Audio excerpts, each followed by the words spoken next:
it one and all. Join in the chorus, North Melbourne's on the ball. Good old North Melbourne, they're champions, you'll agree. North Melbourne is the team that plays to win for you and me.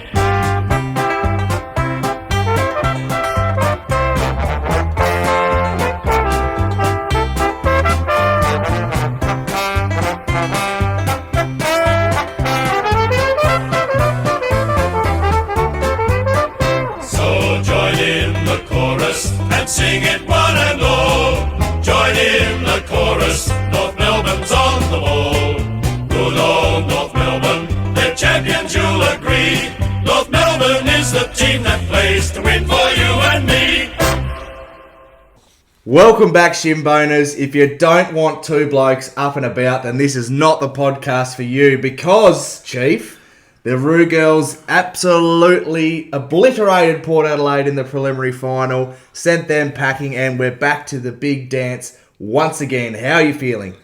Yeah, feeling fantastic. Great. Pumped yesterday. I was pumped for about the first 4 goals, and then it was just relax time, wasn't it? It was very comfortable. I don't think they were ever getting back into it, to be fair, and we just took the foot right off in the last half.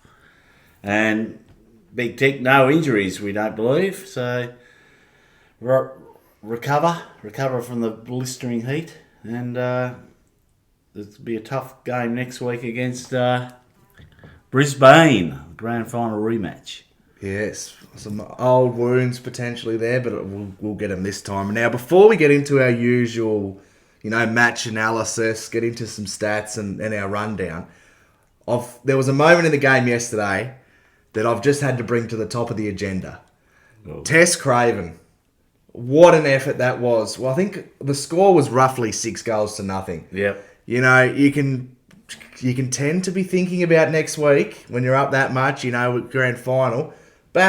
Running back, no idea what's coming, got crunched, got the spoil in, and it was just selfless and the ultimate Shimboner act from her, and fantastic to see. So I wanted to give her the credit straight off the top as the moment of the day for mine. That was just, you could easily shirk it and think, I don't really have to go 100%. I want to make sure I'm playing next week, but not Tess. She didn't have the greatest game by her standards, but the moment that she had to impact, she absolutely did. So well done. Fair chance Croc will highlight that during the week. About every meeting, I reckon, that'll come up, because she left herself wide open, went back trying to punch, and got smashed into the ribs, but was down for a little while, but jogged off, and hopefully she'll be right for next week. Probably a bit sore early days, but hopefully she'll be right. But yeah, great.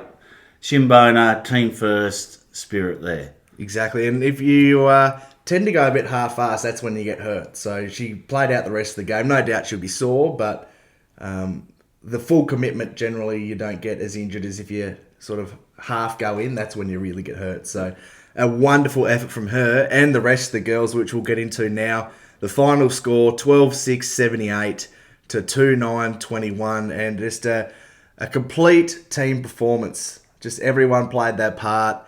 The girls just on from the first bounce. Yep, led by Jazzy, had a fantastic game. 4-quarter contributor, was head and shoulders the best on the ground. Oh, I couldn't agree more, and the skipper only played about 45% game time. Got to nurse her through just with a quick run. Emma Carney, not having to risk her in the later stages, particularly, I think it's 7 weeks since she played, and in that blistering heat, you wouldn't want to be pushing it. So credit to the girls to get the job done early so that we could just manage her through. Yep. Right, so let's get to the first quarter. Okay. 4 goals, 2. Port didn't score. And, of course, the first goal was kicked by the GOAT. Yes. Jazzy Garner off a Taylor Gatt run and carry. But the most impressive part of that play was a contested mark she took, and she just backed herself and went. Yes. Didn't hesitate.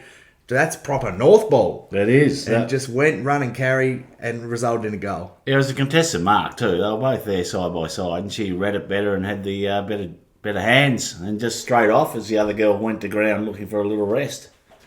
Yeah, and then Vicky Wall took the mark and turned around over the top to the GOAT in the goal square. Yeah, Vicky Wall had a good game. Read the flight of the ball, because I don't think it was Gatt's best kick. It dropped a bit short, but Vicky read it the best, and then quickly on with it. First to react is where it's key. That's it. But yeah, what a start. One of the things that I don't think got highlighted during the call, but it will definitely be with Croc, was we were talked about on the preview pod, repeat inside 50s is where we could get them. The amount of times I saw in that first quarter, Port had the ball 30 to 40 out from our goal, and they'd go for that long kick, and it'd be an Amy Smith, Jazz Garner, Ash Riddell, with applying those smothers, not letting it get out, and it'd go to either a stoppage or we'd win the ball back and then challenge it right at the goal face again. So I think that's a unheralded part of the game that we obviously talk about on this podcast, how much one percenters can impact the game, but it wasn't mentioned during the call, but I wanted to give them credit for how many smothers they were applying. Yeah, and I think our midfield did really well because, as we predicted, their ruckman dominated the hit-outs, but we started Jazzy on the back of the square, or defensive side for us, and she sharked quite a few, and then shoulders out running forward with her penetrating and good kicking. It was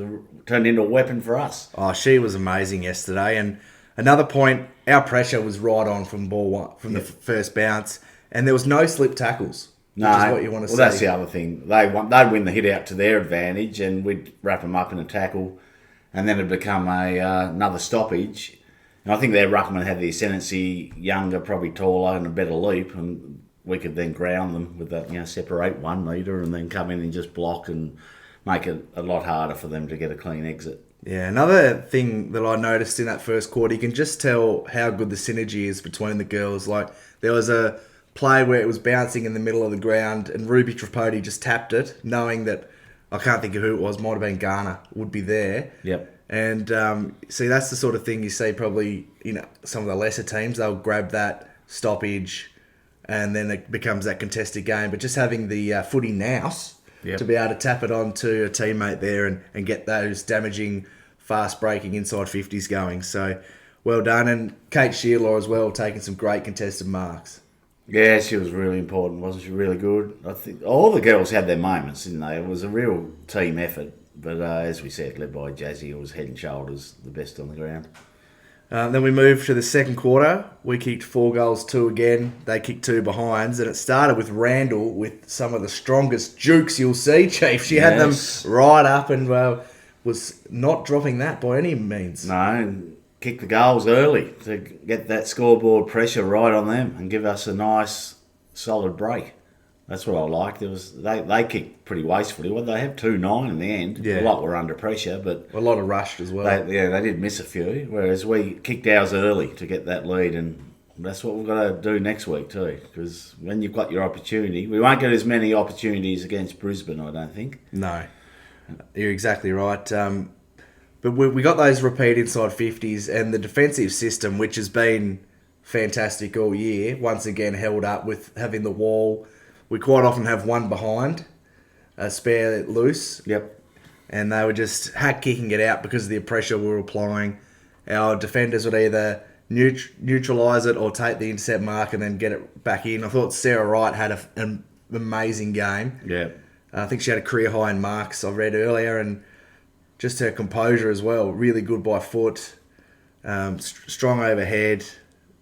Jenna Bruton is another one, particularly in that second quarter. Her kicking inside 50 was laser-like. And I think with all the stars we've obviously got across every line, I think she's getting left out of a lot of conversations. I think she's arguably our best kick going inside 50. Yeah, she's really good and really important.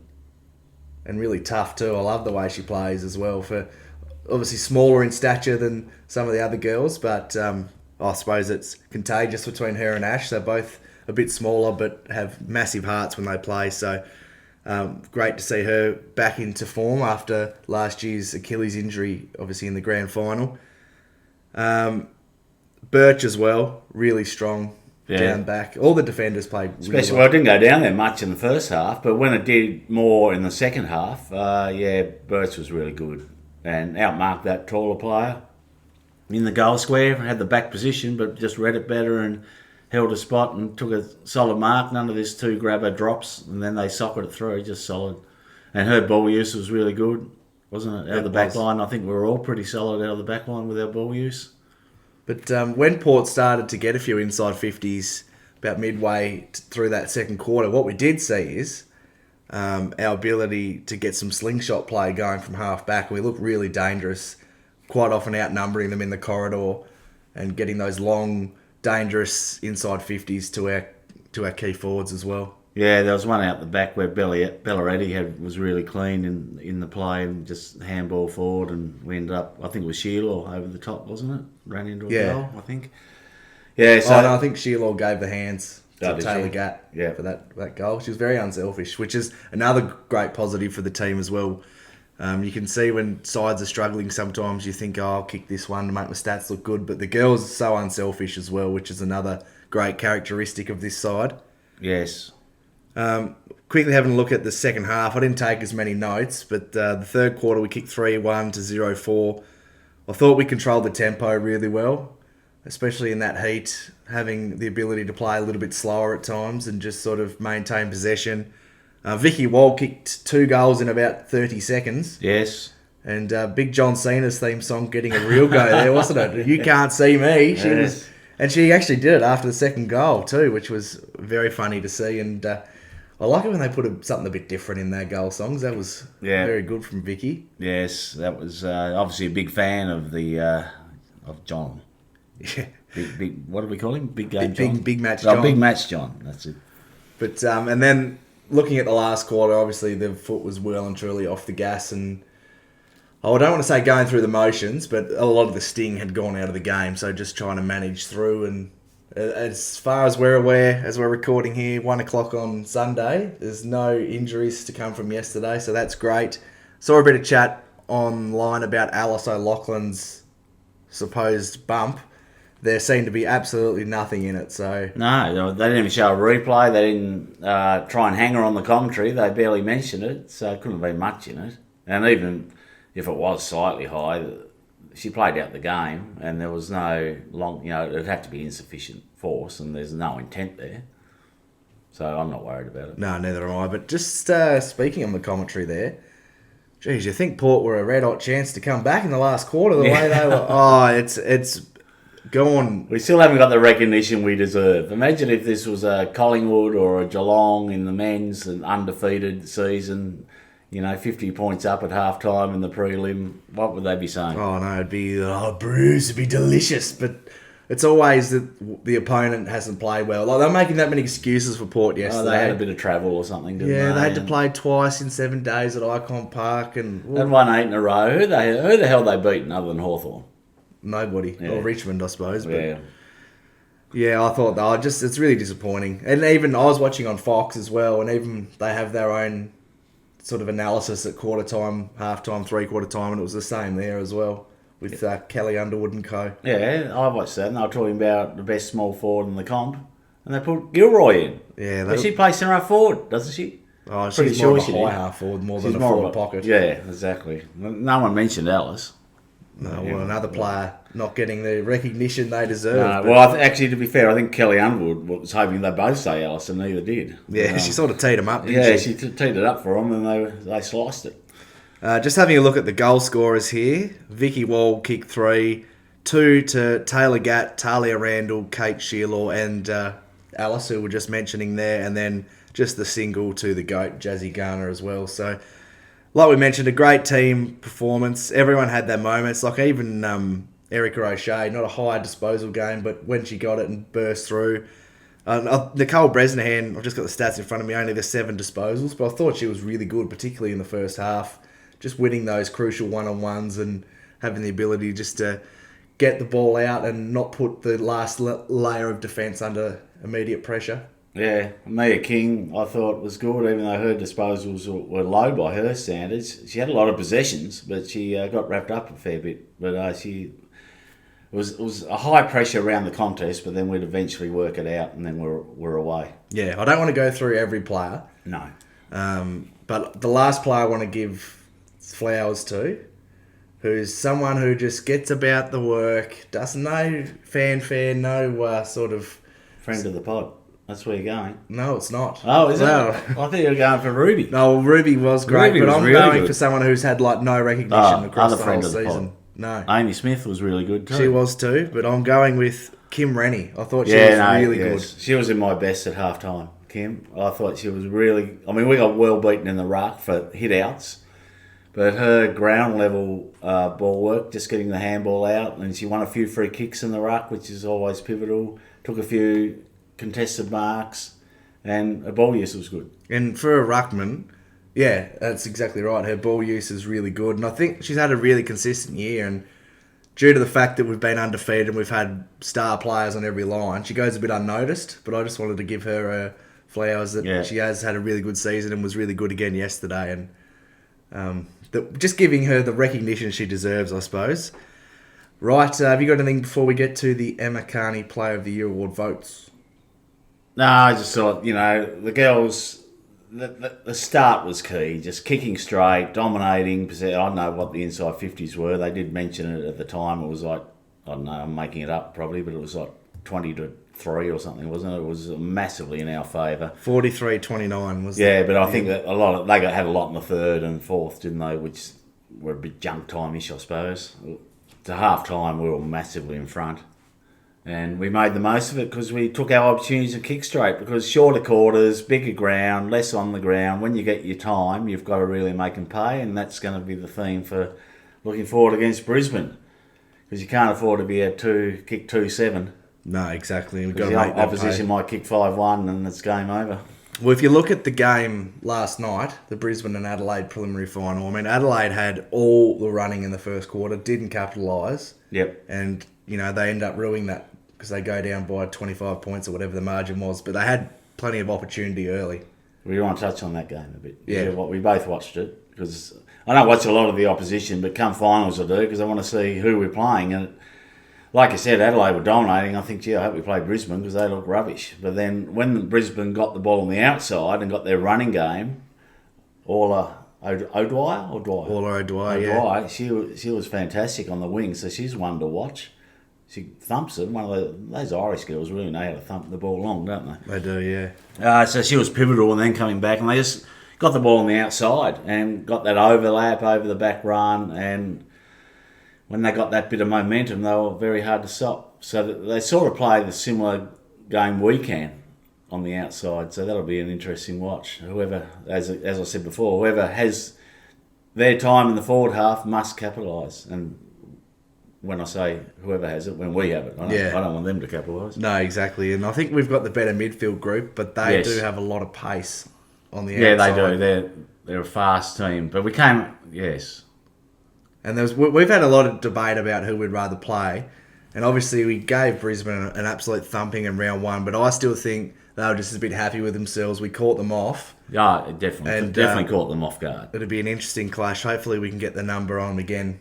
But we brought the pressure that day, and they weren't ready for it, couldn't handle it. Well, I suggest they'll probably be ready for it on Saturday. But let's not forget, we'll do a preview later in the week, will we? I just want to mention that when they lost to Geelong as well, I watched that game and Geelong brought the pressure and they couldn't handle it either. I don't think. Well, as we said before the finals, no team can handle the pressure, but we probably handle it better than most, and we can bring it better than most. So we've just got to bring it early, make the most of it. What worried me about playing Adelaide was we've beaten them twice, but only narrowly. You can make an argument they could have won either game.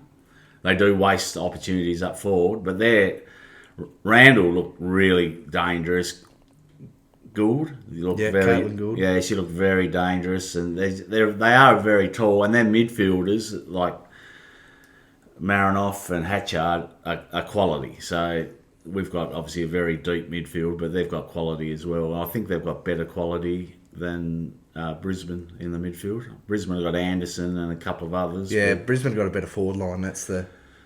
Yeah, with Davison Smith did nothing last night, but that doesn't mean she'll do nothing next week. Yeah, and Courtney Hodder's down there as well. She rotates a bit between midfield and forward. I mean, we're clearly the best three, and I think we're the best of a lot of them, but on your day, you've got to be the best. Yes, and we'll touch a bit more on that in our preview pod coming this coming week. But let's crack into the Emma Carney Player of the Year award. Now, you've had the new ball a fair bit, and a bit like I was a bit like Boomer. with the new ball. You're more like Mitchell Stark at the current second innings, just getting smashed everywhere. Oh, dear. So I'm going to give it to myself. Okay. A bit like Alan Border, I've got Captain Grumpy with your performance, so I'm giving it to myself. The 5 votes, you wouldn't believe it, but it's gone to the GOAT, Jazzy Garner. She had 1 goal, 26 disposals, 6 tackles, 8 clearances, 4 goal assists. She was everywhere. Metres gained. 520. That's so massive. especially, yeah. That's good in AFL men's. I mean, she was absolutely everywhere. Great game from her, and not much more you can say, really. We know the standard she is and the great player she is, and no doubt we'll get zero recognition tomorrow night in the AFL Player Awards. Get about 8 votes, probably. Yeah. 4 votes I have given to Sarah Wright. 15 disposals, 8 marks. She was really important for us down back, and particularly when we set the wall up and Port bombed it out. I thought it was her best game of the season. Really impressed with the game that she brought. 3 votes I have given to Taylor Gatt. I thought she was really impressive, particularly early. 10 disposals, 2 goals, ran up and down that wing all day. Great performance from her. 2 votes I gave to Kate Shearlaw. Just her consistent best again. 7 marks, 2 goals, 1. Hits up really, really well. And then, of course, the unselfish goal assist to Gatt as well. So she could have easily had 3. Yep. And then the 1 vote, I didn't mention her before because I was getting to her in the votes. But friend of the pod, I've given 1 vote to Ruby Tripodi. I thought she was incredibly clean in the clinches. Was one of her best games of the year. She had 16 disposals, 6 tackles, at 75% disposal efficiency, 4 clearances, nose in the trough, getting the hard ball, and just clever taps and stuff. And her ball use is clean, and they don't escape her tackles. So a really great game from her. How much game time does she have? You got that there? I can find it while you do yours. Right, mine was 5, wasn't hard at all. Jazzy Garner, just elite. 4 to Sheila, I thought. Started a bit slowly in the first quarter, I thought, where's Kate? She's got to start impacting, and then bang, she did. And she was really important when the game was there to be won early in the first half. Sarah Wright, 3, you've covered her, very good off half back, just playing that role beautifully, and let's hope she gets all Australian recognition. And going on All Australians, we missed one last week. Well, I'll say I'll cop a bit of team play here because you were talking about it. But Kate Shearlaw, she's another one nominated. Kate, if you're listening, I'm very, very sorry, and you should be a lock for the All Australian team. Yes, been very good this year, hasn't she? Been really good. Anyway, but I'll cop the heat. That was my bad. We're a team, and we'll cop it together. Vicky Wall for 2. She had 3 goals. It's pretty good in the forward line. I know they were all in the second half and the game was over, but yeah, she was really, really good, and I can't wait to see her in the grand final. I think she can really impact. Those little Brisbane girls would want to get out of her way. And actually, I'll touch on it after finish your votes. And one to Taylor Gatt, really good. Just plays that wing role beautifully. Couple of goals off the wing. We'll take that every day, and I'm glad to see Sheila handball that Joe the Goose to her because it just rewards her hard running, doesn't it? And it meant nothing, another goal to Kate, but yeah, just there you go, Gaddy. Good work up and down all day, defence and attack. And her other goal was Flash just overkicked it in the forward line. She was in the perfect position, just run on the loose ball and drill it. So really good game by her. Could have been, probably a bit unlucky to only get the 1 vote, and the crunching tackle she put on, body on the line, in the last 2 seconds of the game, full chested, just wrapped up whoever the player was. It was a much bigger player, and they weren't escaping. So well done. Apologies, Kim Rennie. Like, she was in my votes at half time, but others sort of went past her in the end. But she was still solid all game. I just wanted to say about Brisbane, before we get to the big announcement that we've got coming. Yep. Geez, they are... Was it against Brisbane that Vicky Wall laid that tackle? Yes. Yeah, so she's going to come up and there's going to be spice. And they are the worst team I've ever seen. I can't stand them. At sulking to the umpires. I can't stand it. They're so arrogant. I cannot stand them.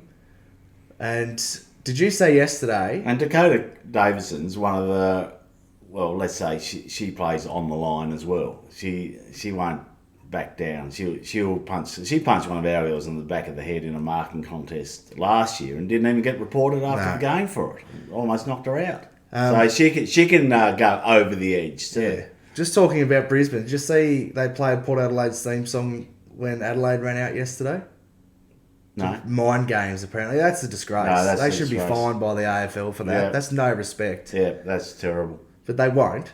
I cannot stand them. A bunch of arrogant, what's. And worst case scenario, us losing, that'll be even worse that they'll have both premierships. Yeah. So we've got to win. We've got to do it for the whole footy community. Yeah, exactly. I can't stand them. They sook it up. We've seen it live down at UTAS where they sook it up, and that was with the poor little boundary umpire who made the correct call. Yeah. Anyway, our girls will fix them up. Yeah. Now, for the big announcement, we can give you breaking news that the winner of the 2024 Emma Carney Player of the Year Award is Jazzy Garner. She's secured it before the grand final. Another perfect 10. Just caps off the fantastic season she had. She led for most of it, although the first sort of 5 or 6 rounds was really tight. Ash got out to a big Ash got lead out to early. a bit of a start on it.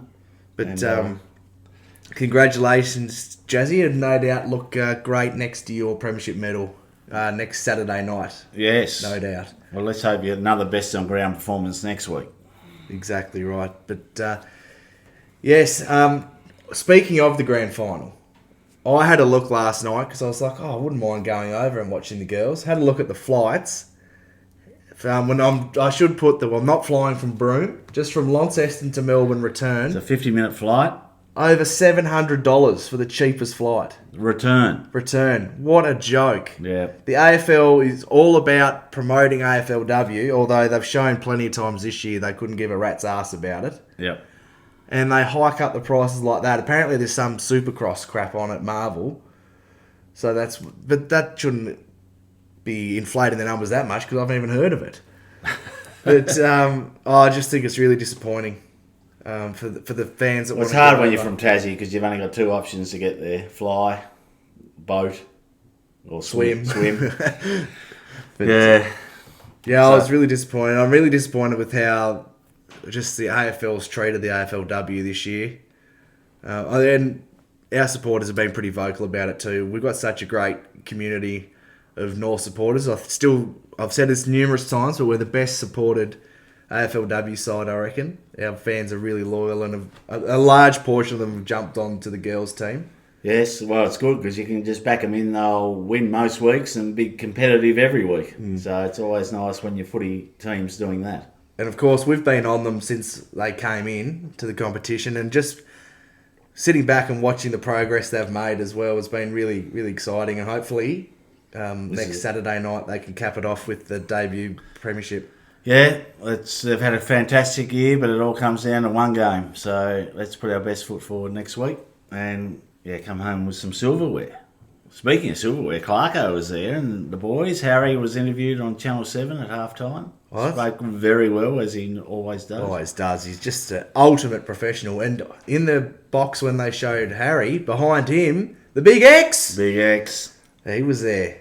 He would have been walking around with his CCC captain's badge on too, I reckon. I reckon. Strutting around. And while we're going to quickly divert to the CCC, I had a question on Spotify on one of the last episodes. Feel free to drop any comments or questions, listeners. But someone was asking, out of the new recruits, either traded in or drafted, who's the CCC got their eye on? Who's immediately Question jumped I out? notice. Well, I can't go past Whitlock with a jumper.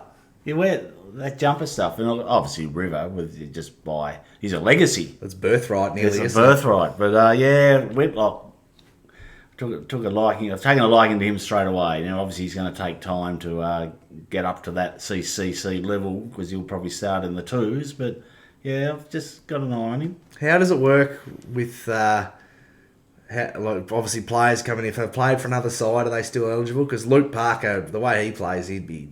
Yeah, well, I love the way he plays, but I think he's You've got to be a certain age to be recruited. Well, he's got to do it for our club. Okay, he's got to do it for our club. So he's got to play probably 40, 50 games. I reckon he will. And but that's to be considered. So he might make it just before he retires. But no, he's a true blood, the Bloods culture. But Shin bonus culture is another level. Yeah, and he'll get there. And CCC is another level in that. He will get there for sure. But one last thing before we go. Well, I've had so many messages about getting your thoughts on the test match batting from the Australians. Well, I haven't watched a lot because they haven't been out there long enough. No, well, that's true. Any thoughts quickly? No, I haven't watched a lot, to be honest, this summer. You're probably more the cricket nufty than me. You seem to have more time to watch cricket than I do. But Don't know about that. I've watched a bit of Marnus play miss for a while. He seems to be horribly out of form. Steve Smith, didn't even review. That's how plumb he was. So you can't be much plumber than that when you don't even review. Who else? Well, I think T20. I didn't see the new fella, McSweeney. I didn't see him at all. I think I was at work when that was going on. So, yes, apologies. I haven't really watched a lot. And maybe get him in the Shield. They haven't played a test since March. Maybe a bit more prep than going to Coldplay concerts, I would have thought. But, and TT rubbish. T20 rubbish. I'm absolutely with you, but we'll But touch on that a bit later. we're getting flogged as we sit here recording, aren't we? Have we got a wicket yet in the second? No, gig? probably not. I haven't looked, but I will tease that obviously we're getting to the end of this episode, but we've got one of our favourite Shinboner girls coming on the pod grand final week. Which is this week. Have a preview about the upcoming big dance for the Ultimate Silverware. And Yes.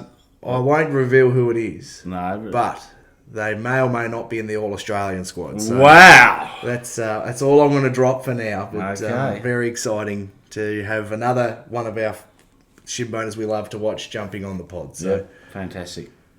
All right. Are we wrapping up? All right. Big week for the girls. Let's treat it as a normal week and do the normal thing next Saturday night and get the win. yeah, really great performance yesterday. Takes us back to the big dance against the enemy that broke our hearts last year, and hopefully we can do it back to them this year. But we'll be giving a detailed, really big preview featuring one of our favourite girls jumping on the pod to preview the upcoming grand final. Until then, It's goodbye from the Chief. Carnakangas. thanks for listening, guys. Go Roos! Good old North Melbourne, they're champions, you'll agree. North Melbourne is the team that plays to win for you and me.